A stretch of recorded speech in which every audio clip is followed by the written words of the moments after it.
જૂનાગઢના ભેસાણ તાલુકાને વિકાસથી વંચિત રાખવા બાબતે અને જૂનાગઢ જિલ્લાના ભેસાણ તાલુકાના જિલ્લા સંગઠનો અને જિલ્લાના અધિકારીઓ દ્વારા અન્યાય બાબતે ગુજરાત સરકાર સામે ભાજપના જ કાર્યકરોએ વિરોધ કર્યો। જૂનાગઢના ભેસાણ તાલુકાને વિકાસથી વંચિત રાખવા બાબતે અને જૂનાગઢ જિલ્લાના ભેસાણ તાલુકાના વિસ્તારનું જિલ્લા સંગઠન અને જિલ્લાના પદાધિકારીઓ દ્વારા થતો અન્યાયને લઈ ગુજરાત સરકારને ભાજપના કાર્યકરોએ વિરોધ કર્યો। જૂનાગઢ જિલ્લાના ભેસાણના અક્ષરધામ સોસાયટીમાં શિવ મંદિરના મેદાનમાં જૂના ભાજપના આગેવાનો, કાર્યકરો, ખેડૂત આગેવાનો દ્વારા જે ભેસાણને વર્ષોથી વિકાસથી વંચિત રાખવામાં આવે છે, જેમાં અધિકારીઓ અને પદ અધિકારીની મિલીભગતના કારણે ભેસાણ તાલુકો ભોગ બની રહ્યો છે, જેવી રજૂઆત ભાજપના જ પૂર્વ તાલુકા પ્રમુખ આગેવાનોએ લેખિતમાં ગુજરાતના મુખ્યમંત્રીને લેખિતમાં રજૂઆત કરવામાં આવી છે, જેમાં 10 મુદ્દાની રજૂઆત કરવામાં આવી। ભાજપના આગેવાનો એવું કહી રહ્યા છે કે જિલ્લાના ભાજપ સંગઠનો દ્વારા લોકોને એવું કહેવામાં આવે છે કે તમારા તાલુકામાંથી ભાજપને પૂરતા મત નથી મળતા, તેવું કહીને કંઈ પણ કામકાજ ધ્યાનમાં આવતું નથી, તેવું કહીને ભેસાણ તાલુકા પ્રત્યે કિન્નાખોરી રાખવામાં આવે છે। આ બેઠકમાં 10 મુદ્દા પર ચર્ચા કરાઈ અને સીએમને લેખિત રજૂઆત કરાઈ, જેમાં પ્રથમ મુદ્દો કે કેન્દ્રીય મંત્રી મનસુખ માંડવિયા એ ભેસાણની જનતાને 2019માં લોકસભાના ભેસાણના પ્રવાસે આવેલ અને જનતાને વચન આપ્યું હતું કે જેતપુર, દેવકી ગાલોલ, બક્ષરા રોડનું કામ વહેલી તકે થશે, પણ આજ દિવસ સુધી થયેલ નથી, તેવા ખોટા વચનો લોકસભાની ચૂંટણી 2019માં કરવામાં આવી, જેમાં ભાજપના બીજા મિનિસ્ટર એવા બાવકુ ઉઘાડે પણ વચનો આપ્યા જે હજી સુધી થયા નથી। જેમાં બીજા મુદ્દા ઉબેડ નદી પરનો પુલ જોખમી હાલતમાં તેમજ પરબથી ખાખરા હડમતિયા રોડ તેમજ જૂનાગઢ બિલખા માણેકવાડા રોડ તેમજ જિલ્લા પંચાયત હસ્તકના તમામ રોડ રસ્તાની કફોડી હાલત તેમજ ભેસાણ તાલુકાના સબ પ્લોટિંગ ન થતું હોય તેમજ ભેસાણ માર્કેટિંગ યાર્ડમાં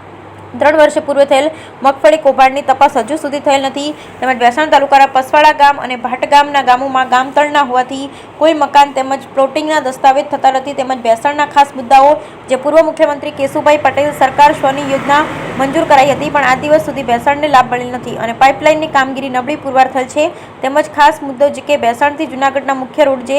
વખત પાસ થયેલ પણ આ કામ સારું પણ કરવામાં આવ્યું હતું, જે ભાજપના જ આગેવાન દ્વારા કિન્નાખોરી રાંગથી બંધ કરી દેવામાં આવ્યો, જે મુખ્ય રોડનું કામ તત્કાલ શરૂ થાય તેવી ભાજપના પીઠ અગ્રણી અને ભેસાણના પૂર્વ તાલુકા પ્રમુખ મગનભાઈ સાવલિયાની આગેવાની હેઠળ આ બેઠકનું આયોજન કરવામાં આવ્યું હતું, જેમાં તાલુકાના નામી ભાજપના આગેવાનો તેમજ ખેડૂત આગેવાનો, ગાંડુભાઈ હિરપરા પૂર્વ પ્રમુખ તેમજ મોટી સંખ્યામાં હાજર રહ્યા હતા। તમામ યોજનાઓનું વહેલી તકે નિવારણ આવે તેવું મુખ્યમંત્રીને લેખિતમાં રજૂઆત કરવામાં આવી। રિપોર્ટ કાસમ હોતી ભેસાણ। કે વિકસિત ભારત તો ક્યારે થાય કે તમામ આગેવાનો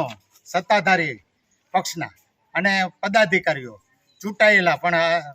પંચાયતના સભ્યો કે જિલ્લા પંચાયતના સભ્યો કે ધારાસભ્યો કોઈ પણ એણે બધાએ એના વિસ્તારમાં કે જે તે તાલુકામાં કામ કરશે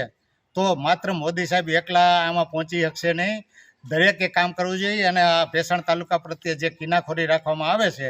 એવી કિન્નાખોરી ન રાખે અને વધુમાં વધુ કામ થાય એવી માગણી છે। અને જો એમ કરવામાં નહીં આવે તો અમે સબ પ્લોટિંગના 5 થી 6 વર્ષથી નથી થતા ચાલુ, પણ હવે એમ કહે છે કે ચાલુ થઈ ગયું છે, તો જો થઈ ગયું હોય તો હવે પાછું બંધ ન થાય એ જરાક કાળજી રાખે। પછી ભેસાણ તાલુકામાં એક અમે માગણી કરી હતી આજથી વર્ષથી પહેલાં કે પ્રાંત કચેરી ભેસાણને 6 દિવસ પહેલાં સબ રજિસ્ટ્રાર 6 દિવસ આવતી, 4 શુક્રવાર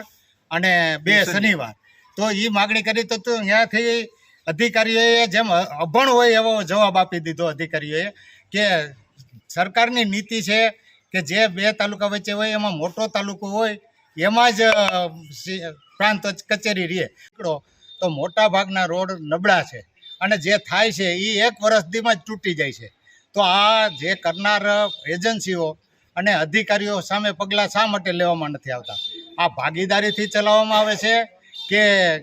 કોઈ બીજી રીતે ચલાવવામાં આવે છે? તો આવા અધિકારીઓ સામે અને એજન્સીઓ સાથે પગલાં લઈ અને કડક કાર્યવાહી થવી જોઈએ અને નવેસરથી આ રોડો કરવા જોઈએ। રોડ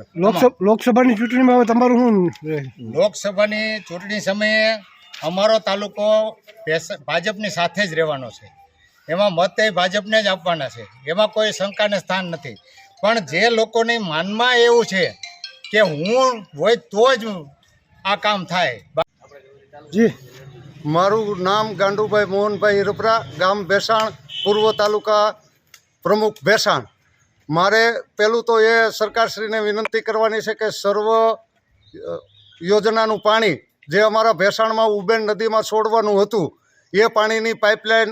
અત્યંત નબળી અને ખરાબ હોવાને કારણે અમને એ પાણીથી વંચિત રાખ્યા છે. અને એકવાર વાલ ખોલ્યો તો ખેડૂતોના ખેતરોમાં પાણી લીક થઈ અને વહી જાય છે. એથી સૌની યોજનામાં પણ અમને ભેસાણ તાલુકાને વંચિત રાખ્યા છે. બીજો મારો મુદ્દો એ છે કે ભેસાણ ગામની વચ્ચે ઉબેણ નદીની ઉપર જે વર્ષોથી આ જૂનો પોલ છે એ ખખડધ્વસ્ત થઈ ગયો છે અને ક્યારે પડે એવી સ્થિતિમાં છે. અમે ઘણી વખત સરકારશ્રીમાં રજૂઆત કરી, પરંતુ અંદરને અંદર ભાજપના જ સંગઠન કાર્યકરોએ એ પુલને 2 વખત નામંજૂર કરાવ્યો. અને ત્રીજી મારી માગણી એ છે કે માર્કેટિંગ યાર્ડમાં આજથી 3 વર્ષ પહેલાં મગફળીનું મોટું મસ્ત કૌભાંડ થયું હતું અને ભાજપના જ કાર્યકરોએ રેડ પાડી અને